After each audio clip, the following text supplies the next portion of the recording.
Episode of Listening In, we're doing a few first-time things. So the call we're listening to, we've never listened to one like this before.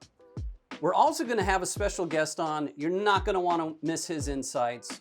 And we're doing a top 3 takeaways. So you're going to want to check out this episode. I love the content, and I hope you do too.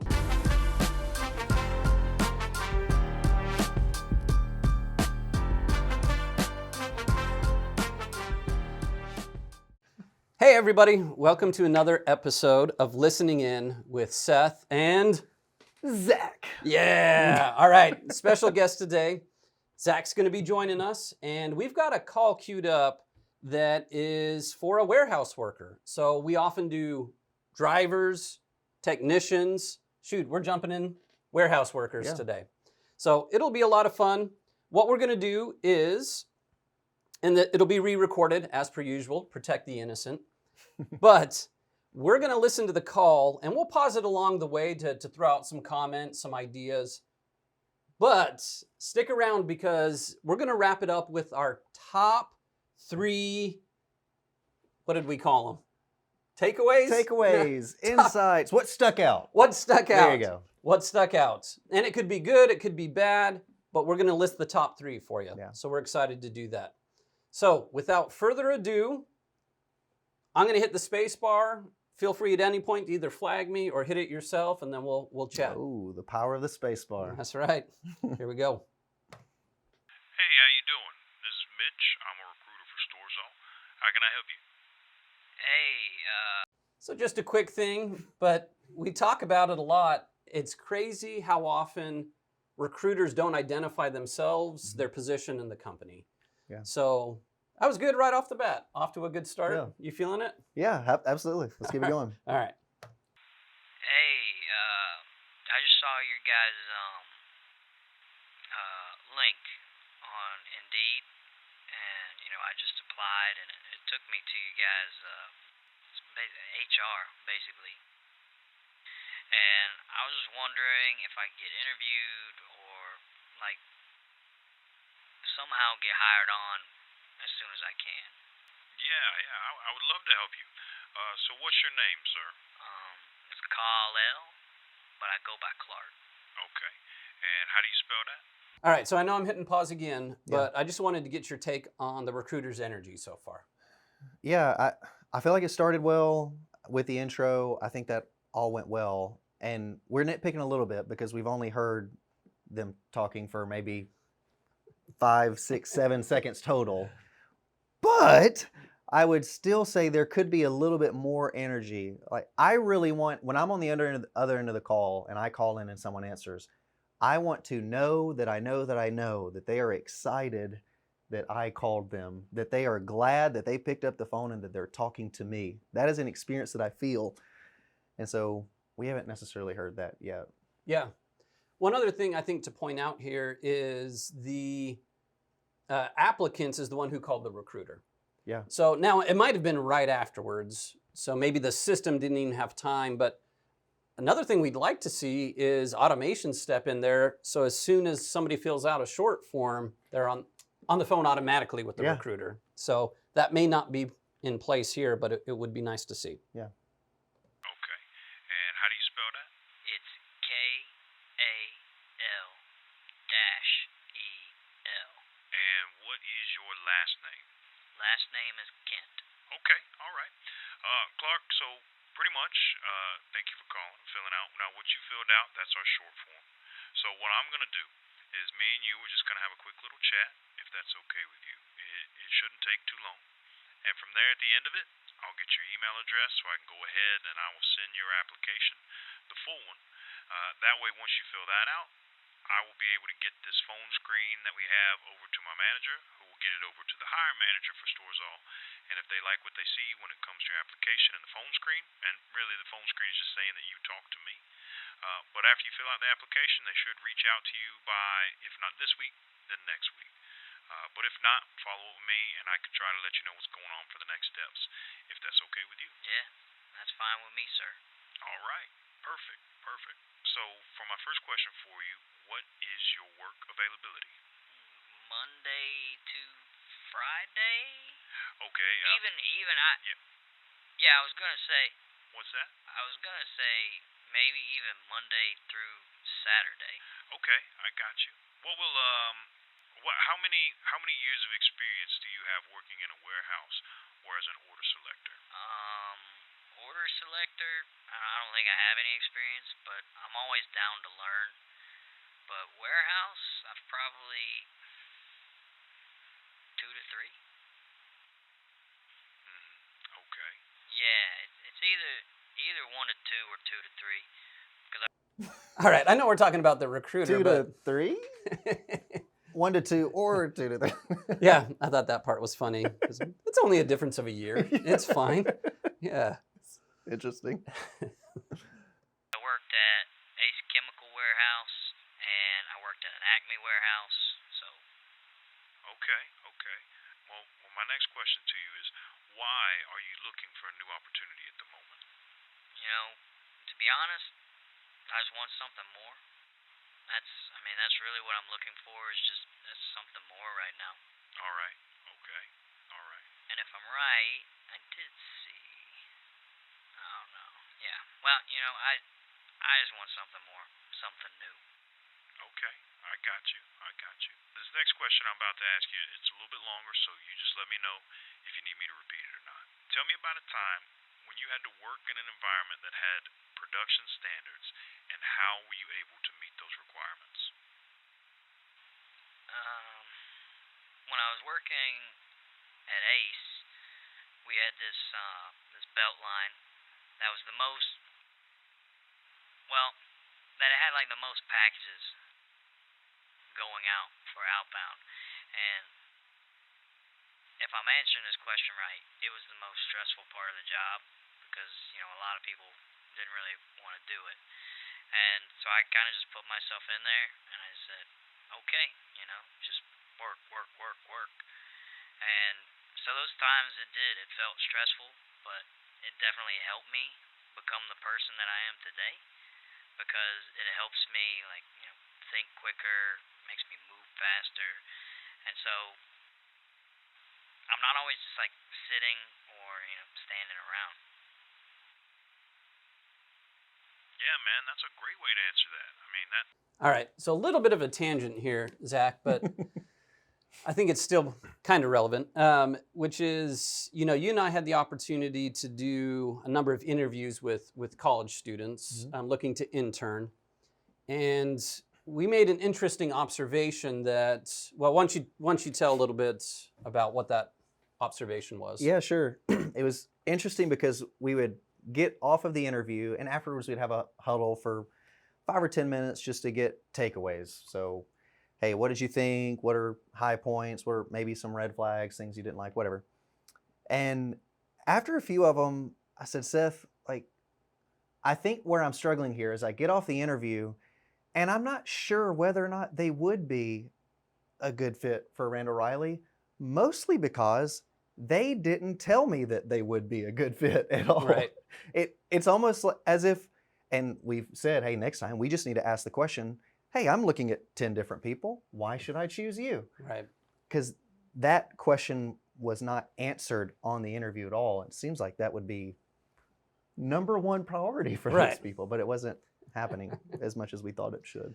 So something we appreciate about this applicant is doesn't get caught up in just answering the question, but answers the question and then talks himself up, sells himself. So once again, maybe not a tip for recruiters per se, but a tip for all of us that if we're interviewing, sell yourself, right? It's not about just answer the question. It's paint yourself in the best light possible, right? Let them know who you are. I wish on the recruiter side, this would have been a cool opportunity, especially because this, if I'm thinking correctly, this is the first phone call.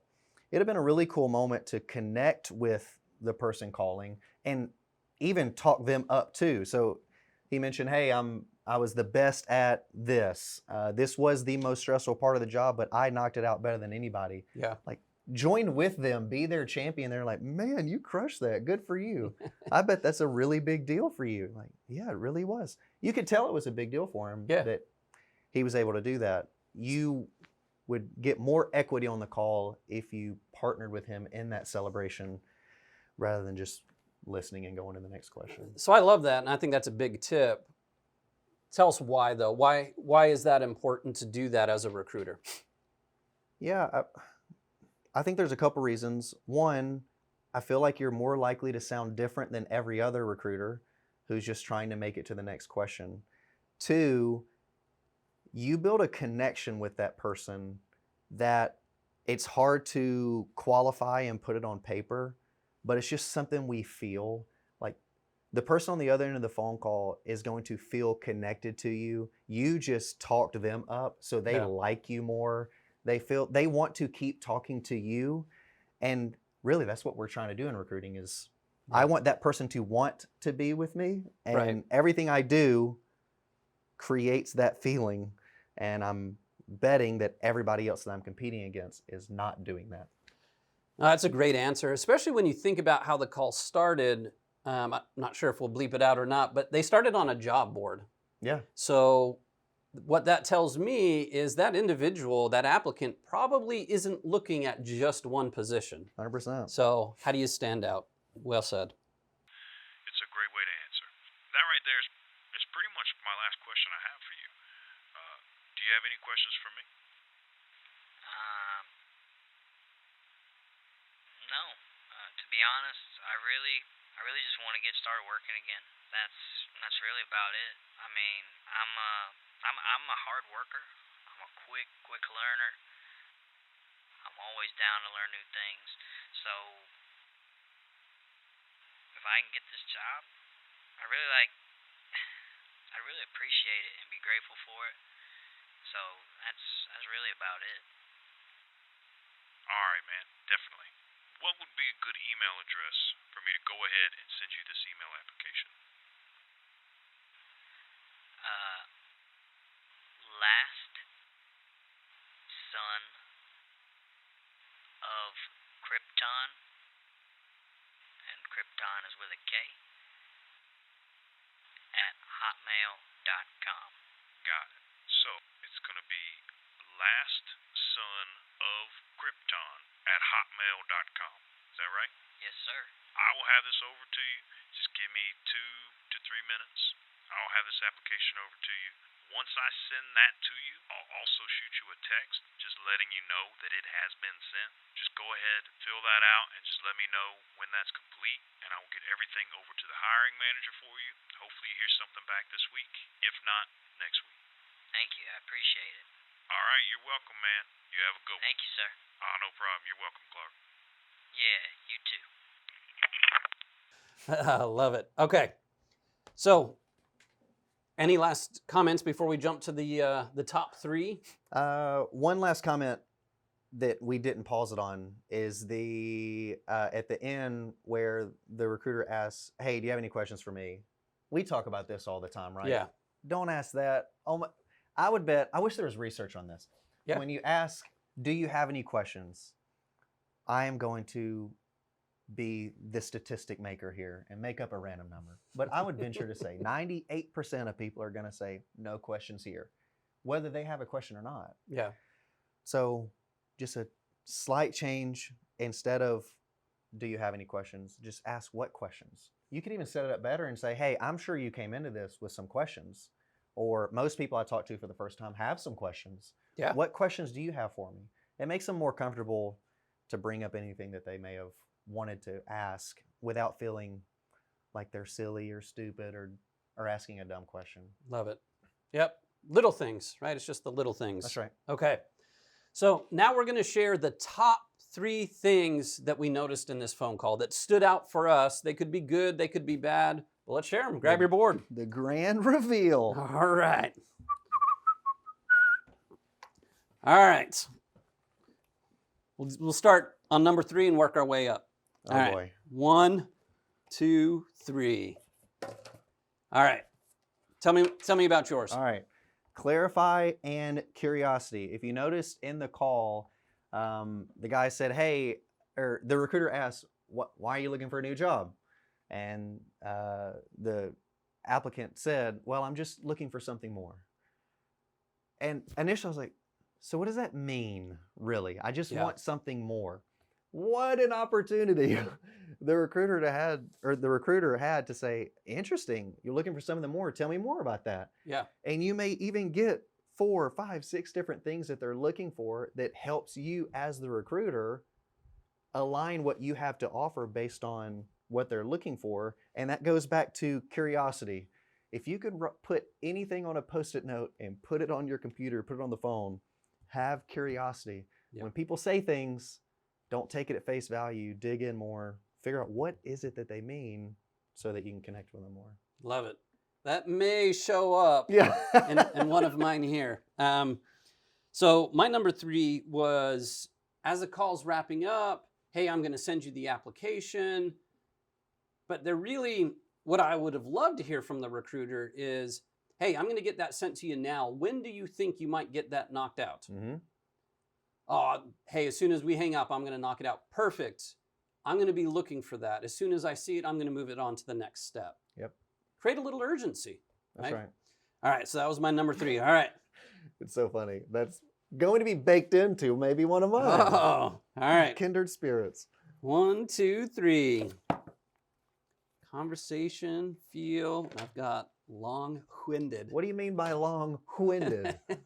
So, it was early on in the phone call. I thought it was actually, I chuckled the first time I listened to the call because about a minute in, the recruiter takes a minute, which doesn't sound like a whole lot, but 60 seconds is a long time to explain the rest of the process. Sure. I just thought it was overly detailed to be put right in the beginning. Sure. Right? He was explaining, first you got to do this, and then we're going to do this, and then I'm going to send it to them who sends it to them.